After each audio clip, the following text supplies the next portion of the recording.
এত যেই জিনিসটা বিক্রি করবে এটা কি আসমান থেকে নাজিল হয়েছে এরকম, নাকি সে কিনছে? এটা বলেন।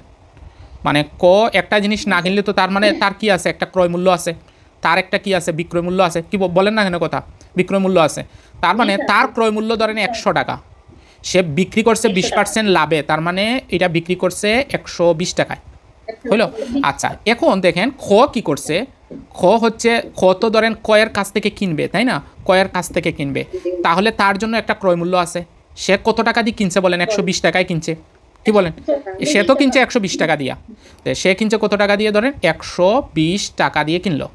কেনার পরে এই দেখেন, এই জিনিসটা ভালো করে দেখেন যে খ এর নিকট 20% লাভে বিক্রি করছে, তাহলে সে কিন্তু ক্রয় করছে, এটা 120 টাকা হচ্ছে তার ক্রয় মূল্য।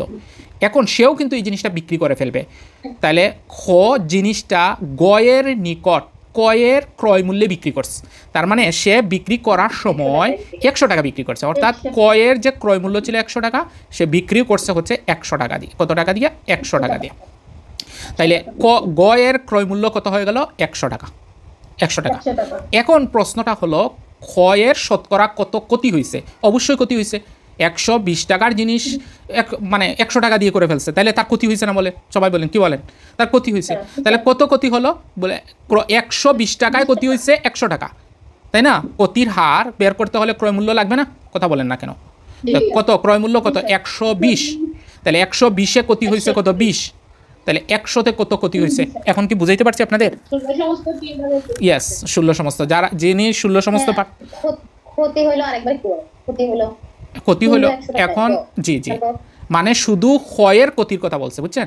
তো সে কিনছে 120 টাকা দিয়া, বিক্রি করার সময় করছে 100 টাকা দিয়া, তাইলে তার ক্ষতির হার কত? এটা কার ক্ষতির হার? ক্ষয়ের ক্ষতির হার, ক্ষয়ের ক্ষতির হার, ক্ষয়ের ক্ষতির হার।